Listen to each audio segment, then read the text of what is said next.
We're heading back to the heady days of 2006. Some might even describe them as our glory days. It's all things Saltburn on this episode of that song from that movie.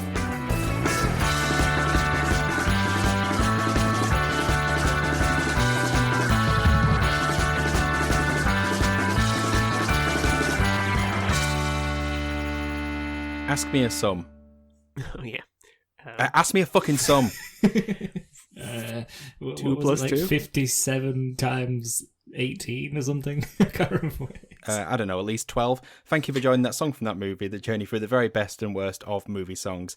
I am your bathtub-licking host, Dietrich. And as always, joining us is someone who has a complete and utter horror of ugliness, Alex. That's why it's good this isn't a YouTube podcast.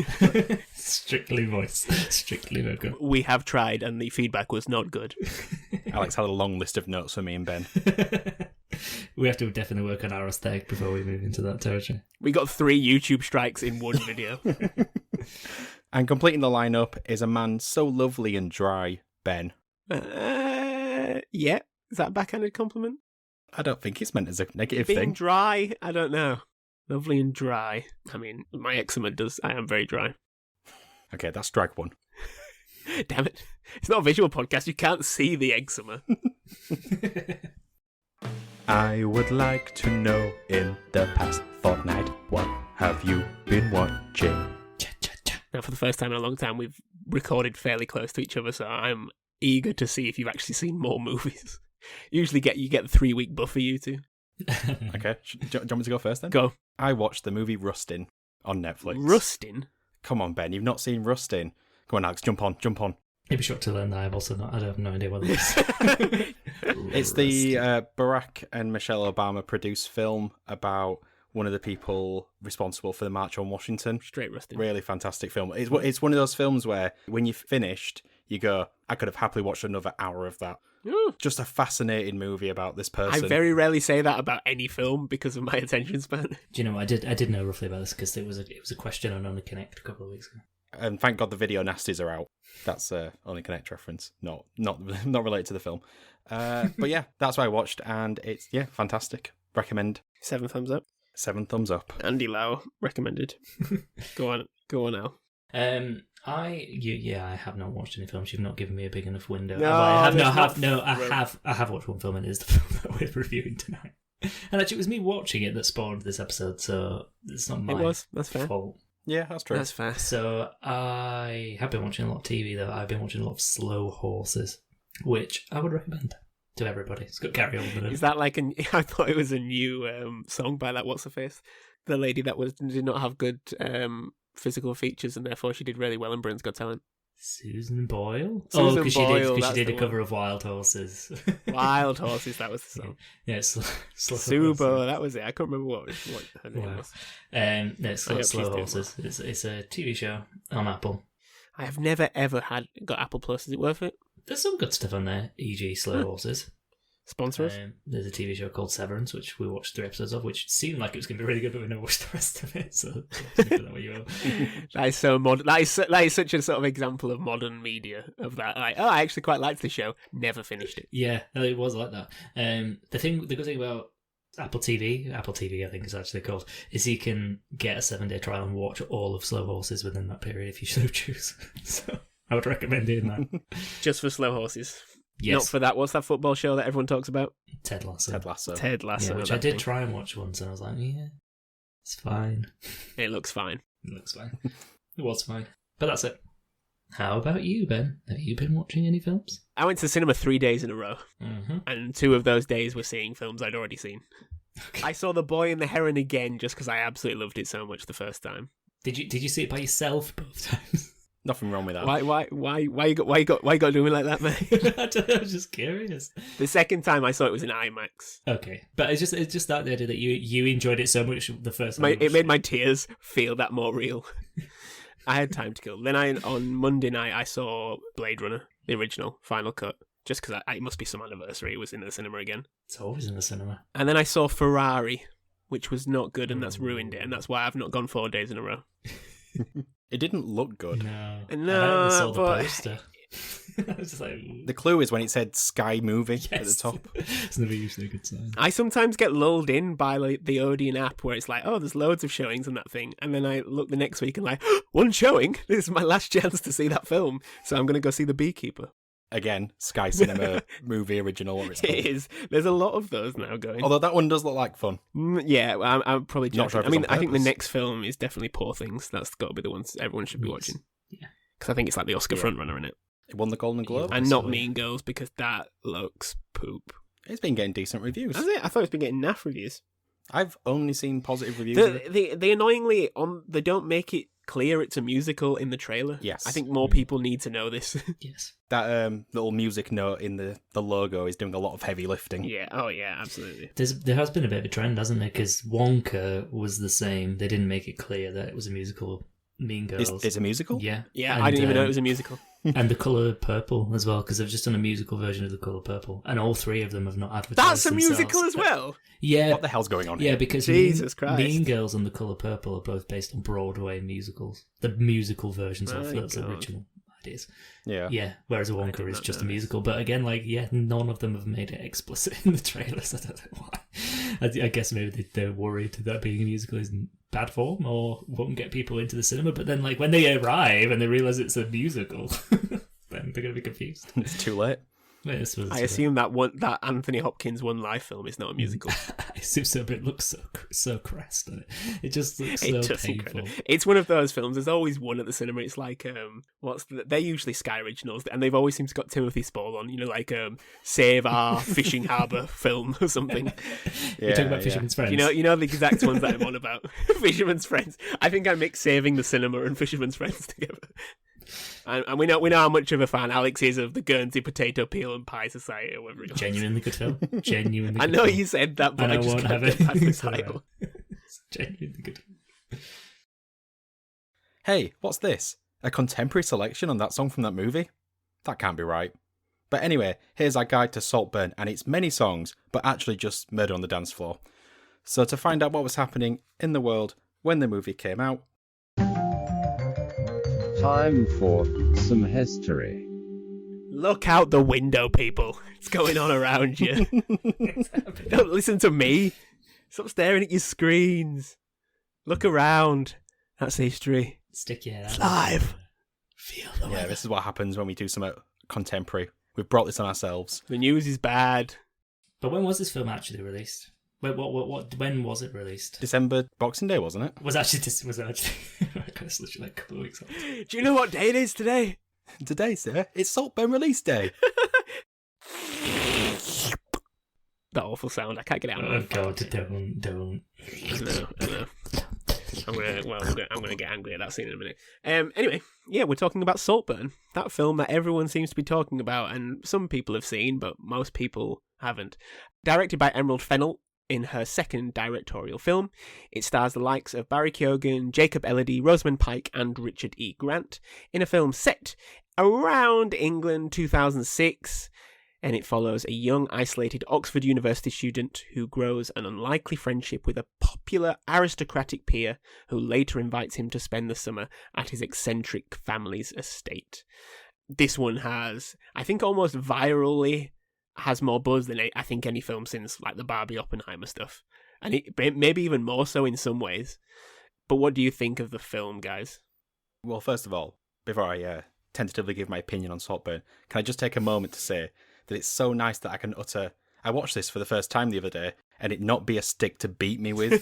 It won't happen often on this podcast, so I have to take these little victories when I can. You've only just seen Postman Pat the movie? It was a double feature.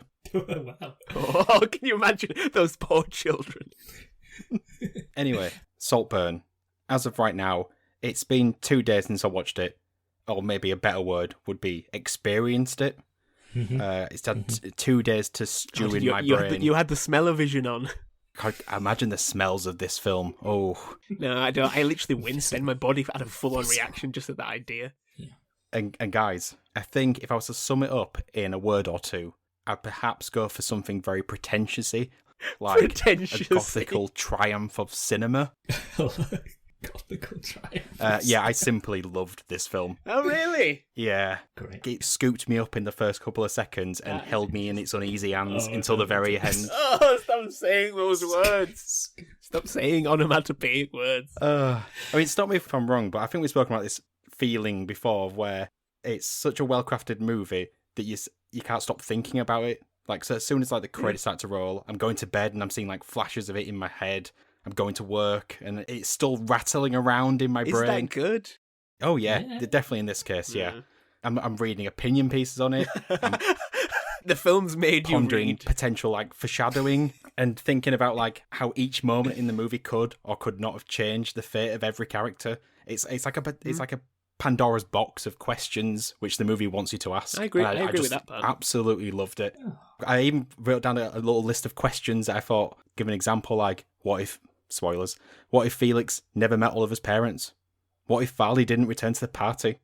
How would they have affected the plan? Did he even have a plan to get Saltburn? They're the questions that, I guess in your way that it seems to invigorate you about the film, they're the questions that made me annoyed with this film.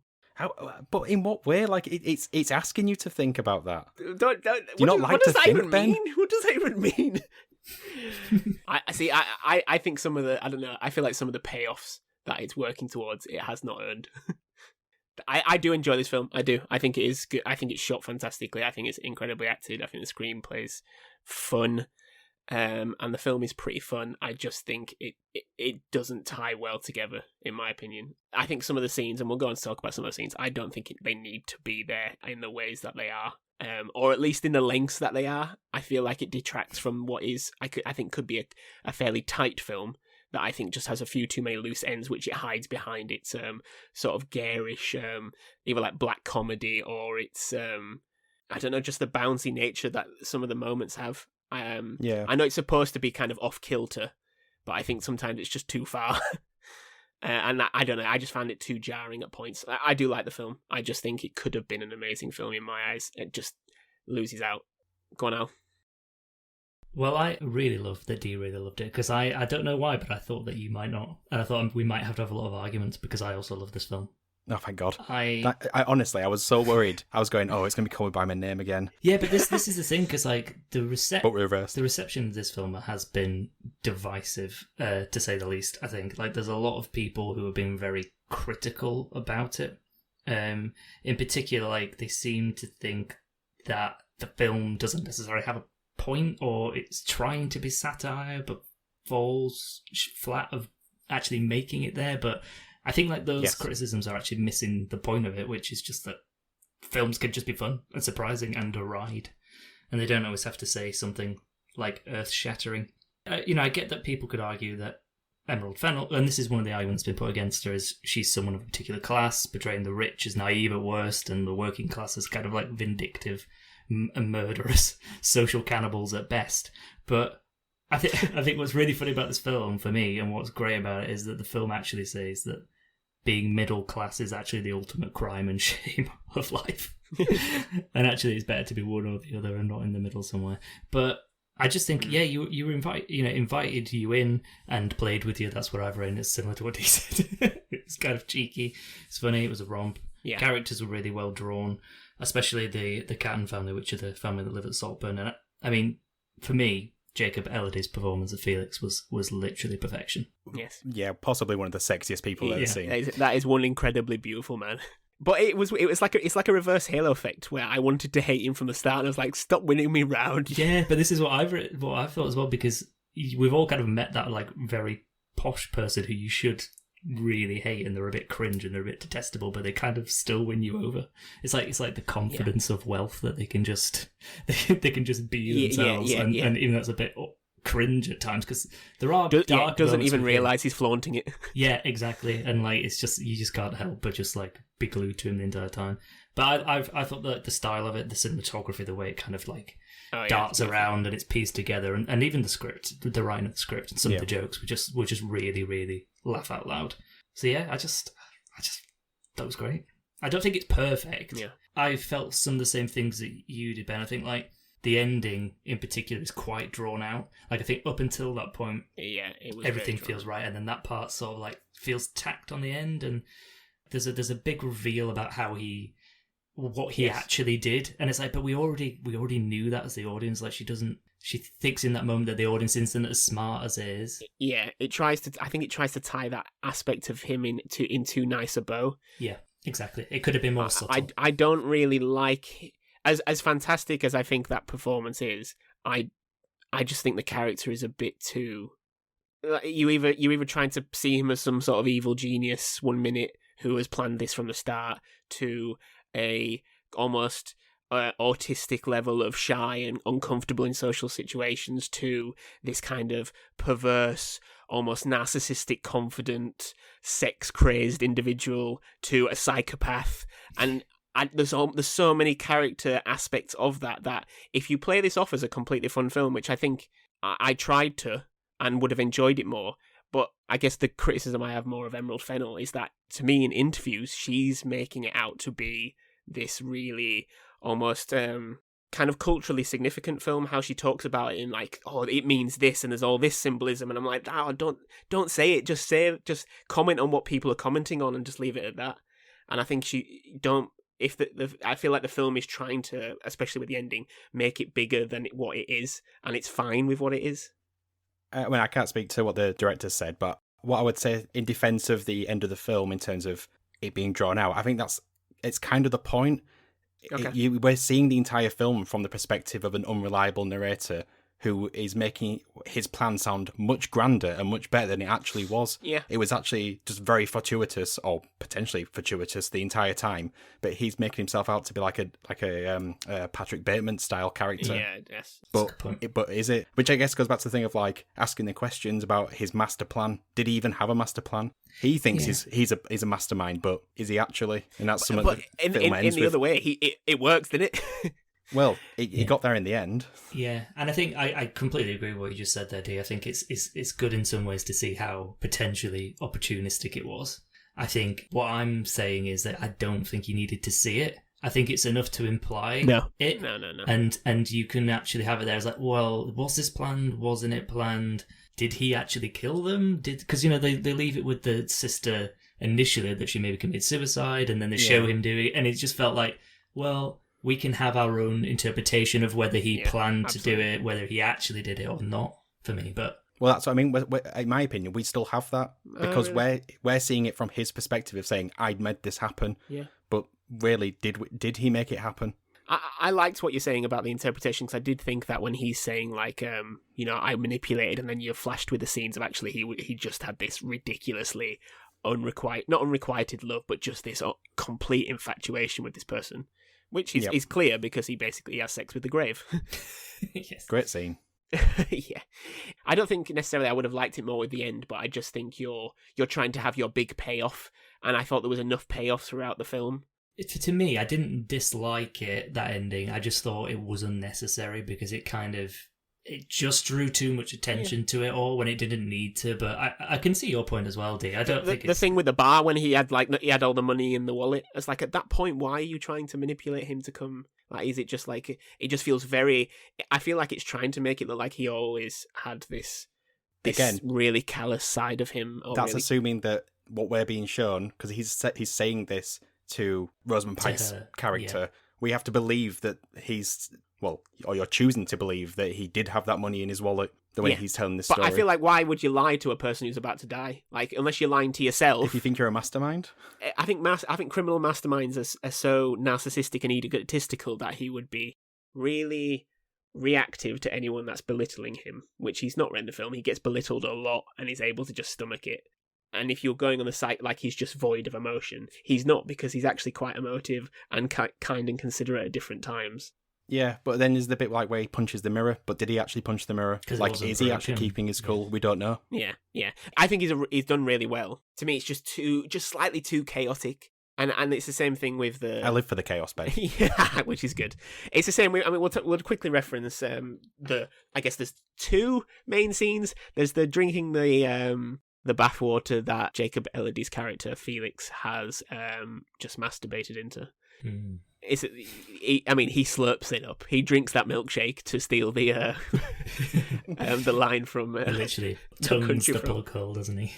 Not No Country for Old Men. What is it? There Will Be Blood. There Will Be Blood. Yeah, he tongues the plug hole. And then there's the scene. I didn't have as much problem with that. I almost quite liked the narcissist as almost like after that scene, he was really confident. And if you take it as like, oh, he's absorbing the magnetism of Felix. Yeah, I mean, which is like, I guess, a thing of that's written in various books, isn't it? Of stealing the life. Yeah, I mean, that's clearly the idea. Yeah, that's clearly the idea behind it. But then the scene with the grave, I don't get.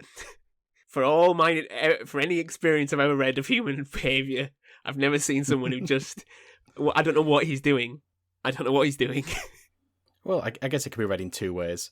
Either he was absolutely infatuated with him, or it was almost like a belittling of Felix, being like, I caused this to happen, I'm literally going to fuck your grave, sort of thing. Well, it looks like he's crying. I mean, at one point he's crying, well, and it's raining. He gets fully yeah. But the thing is, it's both. For me, it's not even two ways. It's both ways. It's both those things. Both. Because that's what he says, isn't it? At the very end to Rosamund Pike's character, is that he loves him and he hates him at times, and that's both of those things coming out. Like it's coming out in an extreme way. For me, there's really kind of like three shocking in inverted commas scenes that people have been kind of like fainting over, and there's the two that you mentioned, and there's the one with the let's just call it the vampire scene for lack of a better word, in the middle. And oh yes, of course, the only one that kind of made me sort of feel a bit uncomfortable was the first one, because it was the first kind of scene like that in the film, and it was just like it was more the sound. It was more the sound. It's a sound, yeah. And it was just like ooh, because you can kind of really feel yourself doing it. But then I think the ones that kind of came after that, I'm surprised that people have been very shocked by them, because he'd already done the most shocking thing that he could do, in my opinion, which was the first thing. And then like from there, it's like, well, I'm not surprised at whatever he does now. I think in that scene with the grave, you're waiting for him to do something like that, I think. Because I was thinking, oh, he's gonna take his trousers off and he's gonna essentially masturbate on the grave. That was what I thought he was gonna do. And then he actually took it a level above that. But I think like a lot of people are like, oh, it's just gratuitous for no reason. But I think every single one of those scenes makes sense, or at least makes you think, like, what is going on here? I don't think it's got no reason whatsoever. I think it's just slightly too much. No, it is a lot. Well, I just think it takes more center stage away from, I guess, the narrative, and I think it can be a coherent kind of black comedy in a lot of ways. It feels like it's kind of ebbing and flowing, and then it just kind of sends like a jerking right, and then it just takes me a while to like climatize back to it. You know, in a lot of ways, I think it's quite similar. Like you talked about at the start about, the most heinous thing is being middle class, and I make a lot of parallels to like Parasite in a lot of ways, how it talks about like the poor, the poor underbelly of kind of taking over, and that's how it seeps in. But at the end of the day, it's still blamed on the middle or working class. But I just feel it's not as. I mean, it's a bit unfair to compare it to Parasite in my opinion, but it's not as tight. And I think, like I say, I do like this film. I guess I'm only giving the counter argument because I don't like it probably as much as you two. But I just think it could have been slightly tighter. Yeah, well, with the Parasite comparisons, I've seen a lot of people describe this film as Call Me By Your Name mixed with Parasite. And whilst those two elements are definitely there, I think it's missing the important part that makes this movie, and it's the Spring Breakers element. It's such a good reference. It is very Spring Breakers in that ways. Yeah. Comparing it to Parasite has a very straightforward eat the rich story, whereas I feel like this one is, I guess, more to what Alex said, is like, everybody's horrible. Yeah. Don't root for this guy, don't root for them, don't root for anybody. Everybody's crap, which might be a bit of a terrible takeaway, but that's what the intention is, at least. Yeah, I think if you're wanting a takeaway point, you should kind of have focus on one point and make it as crazy as possible to have that one. And I just feel that elements of Saltburn is trying to make too many points about class, about love, about just humanistic tendencies. It deprives one by focusing on another, and then that flips at different points, and I think it just gets a bit messy. Yeah, and I think that, there is a lot of subtleties in there, and there are commentaries in there that maybe do get drowned out at points. But I think that's what kind of is great about it. It's kind of what you said, T, just about, it's just something that you experience, because there's so much going on. And I do agree, Ben, there is a lot going on. It's an experience. But it's kind of like, it's the kind of film that you can come back to and you can enjoy in different ways. And I think which is true, because it's so beautiful. It's absolutely beautiful. It's shot in a credible way. And Celis is only her second directorial film. She did Promising Young Woman, which is a good film. She did the second season of Killing Eve, which is pretty poor, I think. But she clearly has a talent already. You can also, a little teaser fact, you can buy Jacob Elordi bathwater on candles on Amazon. Of course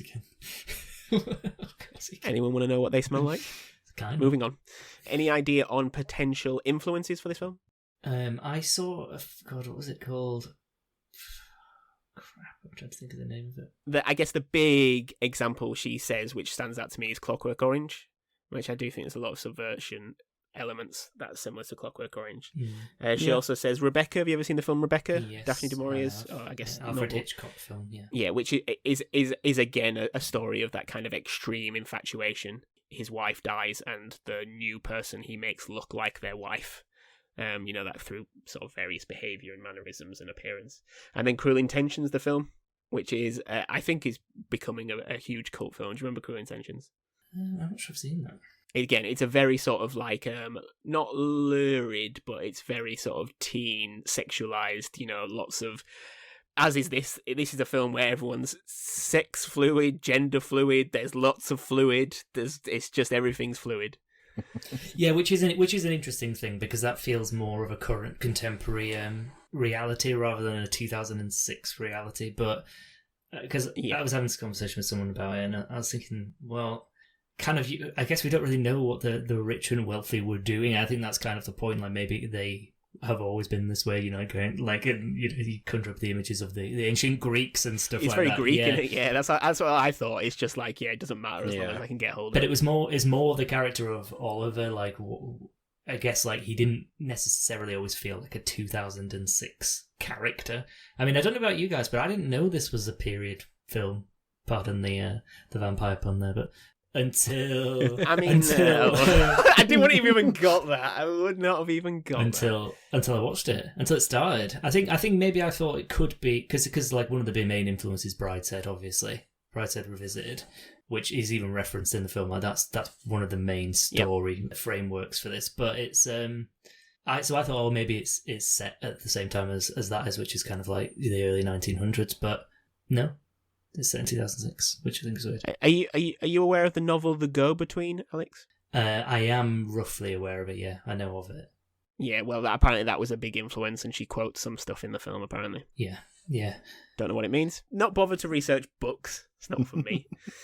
I mean, it kind of comes onto it. I guess the only thing that made me feel like it was a period piece was just the repeated use of music from around the period of 2006. When they were discussing about how they wanted the music to be, they said they wanted it to initially navigate Oliver's journey at Oxford.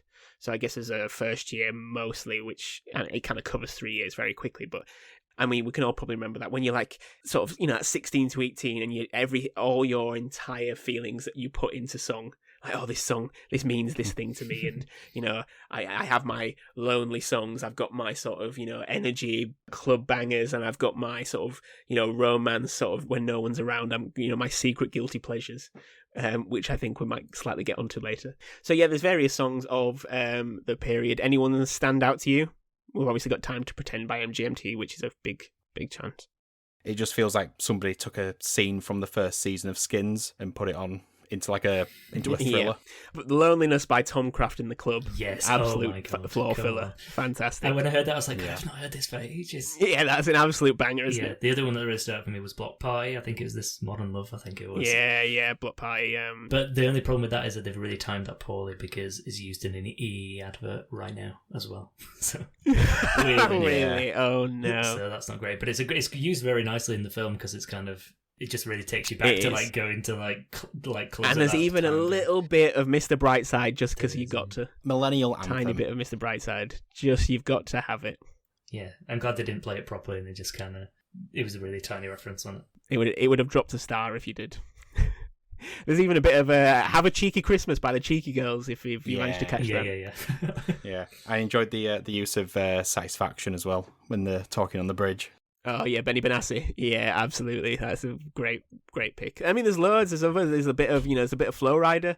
There's a tiny bit of You're Gorgeous, Baby Bird. There's a lot of little good moments.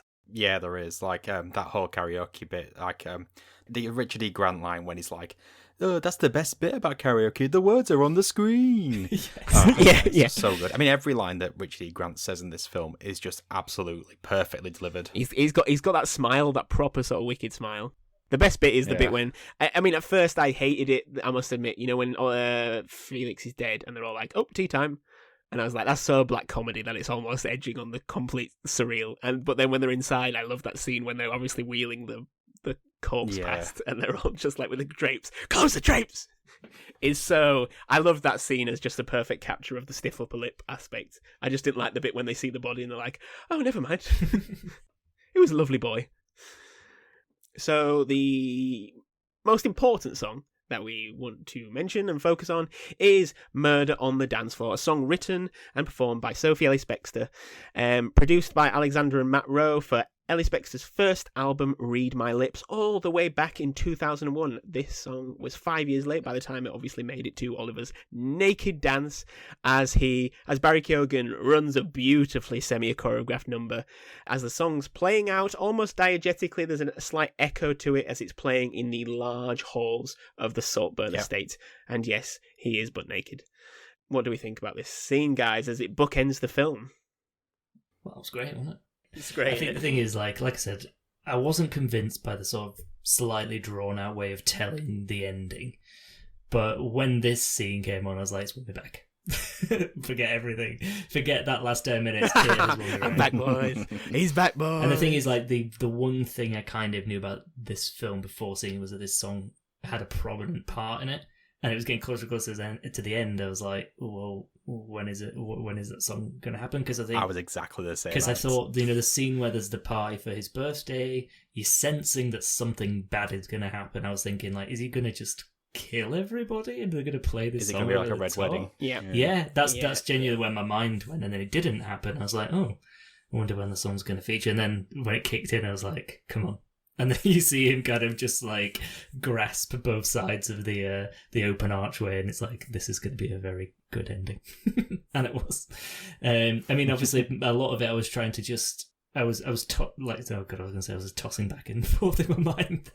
Probably not the best word. Whether were you or not doing the Leonardo DiCaprio meme in Once Upon a Time in Hollywood, where you just pointing?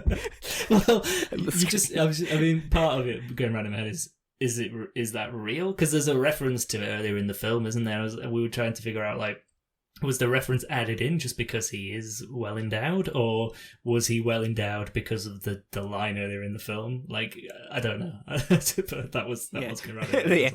Was it easy to convince him to do this scene because he knew just how proud he was? Well, this is it, because this is it. I don't know if it's real or not. I'm sure there's probably some truth out there somewhere, but. Not there. Well, wait till the top 5 later. No, scenario. There was definitely a part of me who was like, should I do top 5 male penises in film? Shame. Stellan Skarsgård, number 1. I was thinking Michael Fassbender and Shame, but yeah. Yeah, Michael Fassbender was the only other person I could think of. Sure, there's others. It's a sad moment when that's all I can remember about that film, to be honest. Yeah. Well, and Carey Mulligan's performance of New York, New York, come on, this is a great moment. Who is great in this film as well, by the way. Just in a very small cameo. fast penis. Yeah, she's good. The scene in which they talk about what is it? They're talking about his parents being addicts is all improvised.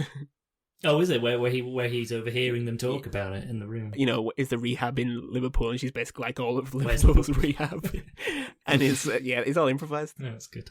Yeah, but I love scene. So yeah, I love it. So it's just a wonderful way to end the movie of this style. It's a certified noughties bopper, juxtaposed against an arguably unhinged level of triumph. Yeah. I did originally note down that Oliver was cock-a-hoop during this scene, but I thought it was too on the nose, given that it's like his gentleman's length is just swinging around. And it works. Gentleman length. Yeah, I think this is the level of left field that I like. Like, it was off kilter enough where I was like, am I confused? Am I laughing? But I'm enjoying myself. Yeah. I love the fact that he's dancing the inverse of the tour that Felix gives Oliver when he first arrives at Saltburn. Really? I did not know that. Did not know that. I thought that was a lovely touch. I tried to read into this by saying that the movie wants you to retrace your steps. I mean, it ends with a character literally retracing steps whilst they celebrate killing everybody. Yeah. It's almost like, and if I'm going too far, please stop me, but I feel like it's written and performed as if they're laughing at you for ever thinking that Oliver was the good guy in this film. Yeah. It is, which is an interesting play on it, isn't it? Because you are rooting for him for at large parts, then he slowly loses you, kind of, once he gets to the estate, really. Well, all the time he's at Oxford, you are kind of basically rooting for him as the sort of the black sheep, especially because you don't know things about his parents yet, and you kind of hate, just because naturally you're doing these films, you hate the sort of the rich because you know what's going to happen usually. But yeah, I mean, up until this point, I kind of hate him, but then I'm like, God, I just, can you hate someone who's enjoying life that much? Yeah, you would if you could, right? I mean, we talk about Greek, the Greeks earlier. Boy's got a Greek bod. Yeah, because he's kind of like, he's very squat in stature, but he's just like... It's very sculpted. It's just it's not like chiseled. Yeah. It's just like, yeah, he does like a small squat man, doesn't he? So yes, we've obviously just waxed lyrical about Keoghan's, what was it, gentleman? What do we think about the song? So this song, I mean, we've heard this, probably in our very early teens. Did you have a thought of it back then or pre Saltburn? Yeah, I liked it. Right. Yeah, I mean, I've always liked it. Yeah. Yeah. I mean, it's a quintessential song of our youth, I think. Pop song of our youth. I think it was massive at the time, wasn't it? Everyone knows this song. Everyone knows that she's the daughter of someone who used to host Blue Beer. We all know the facts about Sophie Ellis-Bextor. We all heard the facts. Yeah, she's had a bit of a renaissance of late. Like she did a thing, didn't she? She did like a full dance-a-thon and stuff. Yeah, she's done various performances. She was on the Pyramid stage at Glastonbury this year. She did the song for Mog's Christmas on Christmas Eve. If you watch Mog's Christmas, she did. It's a really nice song. Yeah, she's having a moment. Yeah, cover it at the end of this year, maybe. Who knows? Who knows? Would you say that Sophie Ellis-Bextor is very close to national treasure status? I think if this film continues to do the rounds it's doing, I mean, I think it was Amazon Prime's 7th greatest opening weekend of any film, and I think I read something about across I forget how they measured TikTok and Instagram. I don't know if it's likes or plays or whatever. Said that across those two platforms, the marketing has reached over 166 million people. I guess just from likes, shares, plays, TikTokers, tickety talk, memes. Fine. Because Sophie Ellis-Bextor's re-performed this, not naked, I will add. It looks like she's doing it on a Wetherspoon staircase, which gives it a different feel. I'll definitely say that. So in its original run back in 2001, the song peaked at number 2 in the UK singles charts, and it stayed on the charts for 16 weeks. I know, I don't know what was number 1. We'll have to look that up. Come on. Googling. Go on, Google it. Oh, I've got what number 1 was. Go on. It was an absolute classic. Go on. Gotta Get Through This by Daniel Bedingfield. Yeah. A better song. So yeah, the song was a top 10 hit worldwide, but did not chart in the States. It did not make it onto the Hot 100. It made it onto something called the Maxi Singles Sales Chart, whatever that was. But yeah, someone said that it was the most played song in Europe in 2002. So it clearly had a big run. But now, since the release of Saltburn, it hit number 1 on the Spotify's viral US singles chart and number 19 on the iTunes singles chart. And it has entered the Hot 100 for the first time ever. I think it went on to number 98 on the 13th of January this year. Woo. Which is pretty incredible. Yeah. So she said when she agreed to the use in Saltburn at the time, all she knew was the name of the film, that they wanted the song in full, and someone would dance to it naked. So she was happy with that. She said the first time she went to see it as well, she went with her child and parents. I feel really bad for her.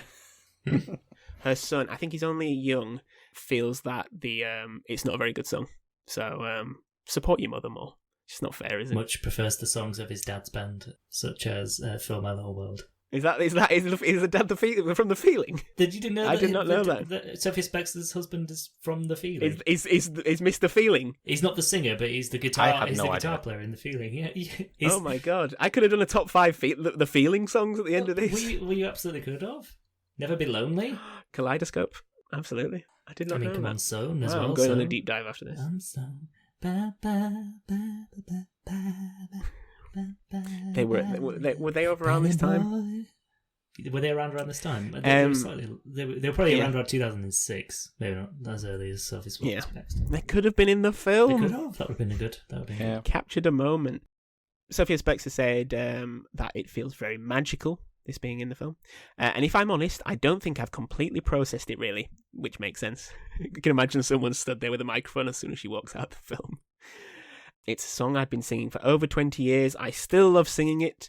I love the way people react when I do it live, and for new people to be discovering it, for it to be making new memories with people is kind of beautiful.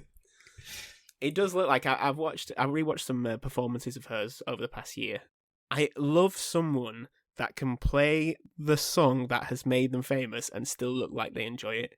I hate when you see an artist who clearly... I always think of Warrant and Cherry Pie that said the worst thing they ever did was make that song. No, it's a very extreme example. But it's like, what's his face who did the New Year's countdown? Rick Astley. Just looks like he absolutely just is grateful every minute that people still listen to him and people still enjoy him. Every time he sings Never Gonna Give You Up, he just looks like he's having the time of his life. Yeah, but I mean, he's got loads of great songs. Well, he's got a lot of great covers. Yeah, he does do a lot of good covers, but yeah, great songs on his own. You trying to tell me you don't like Together Forever? Yes. Together. I enjoyed that when you sang that there, but you were actually singing Shakira or whatever. Was I actually? Together. We're meant to be together. I'll be there and you'll be near. That's the deal, my dear. Top 5. Now, so we've just waxed lyrical about this scene, but I want to know, guys, for our top 5, what are the 5 best dance numbers in a non-musical film? This is going to be difficult. Now, this was popular, so I've compiled 11 lists. There is one that I am so confident you will not get, so let's try and aim for the other 4, guys. Okay. Well, whenever someone says a dance scene in a film, I always think of one particular dance scene. Which is? The one in Pride.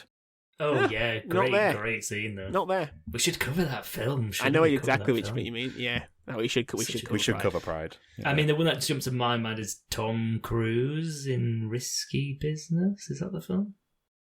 Yeah, number 5.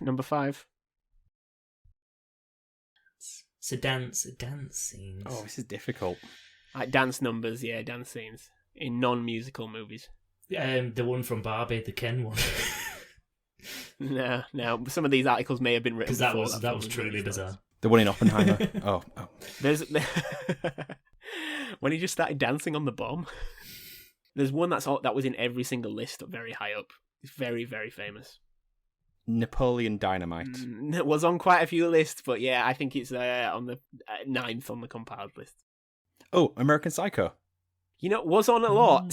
What's this? 7th. For fuck's sake. 7th. Breakfast Club? Yeah, Breakfast Club 4. Breakfast Club is number 4. Yeah, so you got 5 and 4. Ferris Bueller. Nope, that's interesting. It wasn't on a lot of lists, but yeah, that's a good dance. Well, I suppose it's like almost like a parade, isn't it? Oh, Yeah. Pulp Fiction. There you go, number 1. Oh, that's a good one. Number 1. That's a good one. Now, this is the thing. Number 3, I just don't think you're going to get because it's a French film from 1964. But it seems to be clearly a lot of the potential articles that I was reading. But you should get the other one. I mean, obviously, like something like Dirty Dancing is not a musical, and that's dancing in it. No. Shit, we covered it. As it even said it, Slumdog Millionaire. No. At the end. Yeah, No. At the end of This Is the End with the Backstreet Boys. See, that was in quite a few lists. Do any of the Step Up films count? Now, it's a small child. Oh, is it a Little Miss Sunshine? It's Little Miss Sunshine, yes. Yeah, of course. It is Little Miss Sunshine. Such a good scene. It is a very good scene in Little Miss Sunshine. It's probably one of the best. Honourable mentions. The Mask. Honourable mention. Yeah, okay. Oh yeah. The Cuban Pete was the dance number in Beetlejuice. Oh yeah, which we've covered, course. haven't we, on this podcast? Yeah, Tropic Thunder with Tom Cruise at the end. So, what was the name of the What's the French film? Oh yeah, sorry, Bande à Part. I maybe butchered that. I think it's called like Band of Outsiders. It's a Jean-Luc Godard film. I could say more, but I will bore you all. It's got like a weird scene. They dance in a cafe, and it's like a weird choreographed scene. It's one of those. I don't know. It always gets put on lists like this. Influential film. No, I'm going to stop. Okay, so because we specifically covered Murder on the Dance Floor, let's do movie or song. So, Alex, what is better, the movie or the song? Ooh. It's always hard when we do one like this because we are a film and a music podcast, but I think I always lean towards the film. Because I think I just really, really enjoyed this film. I do also love the song.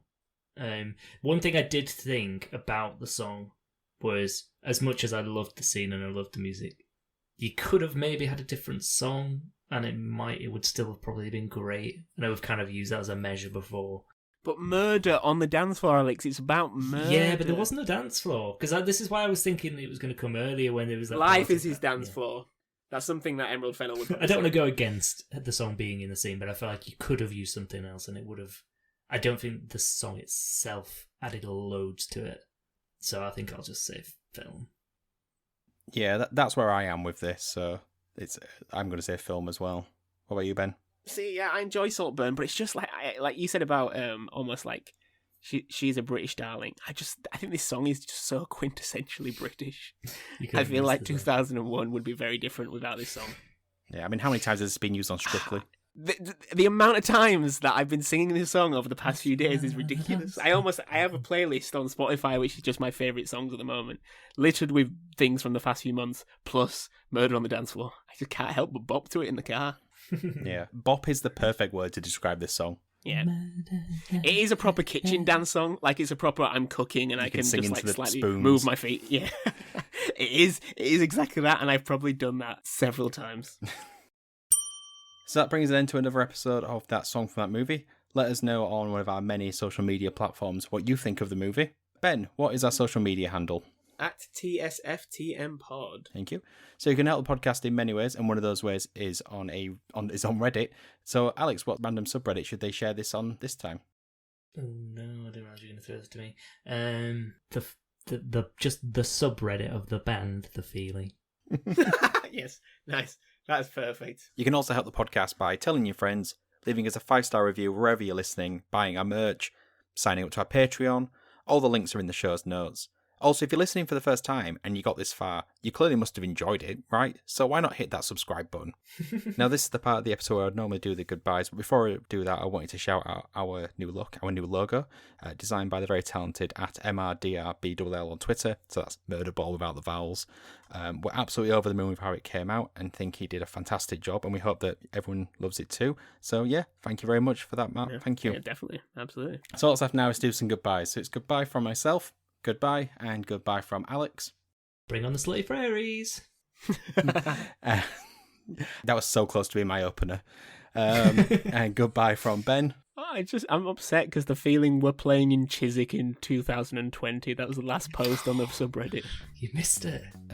4 years ago. So, goodbye everybody. Bye. Holy Sidewind has been announced as their support act 4 years ago.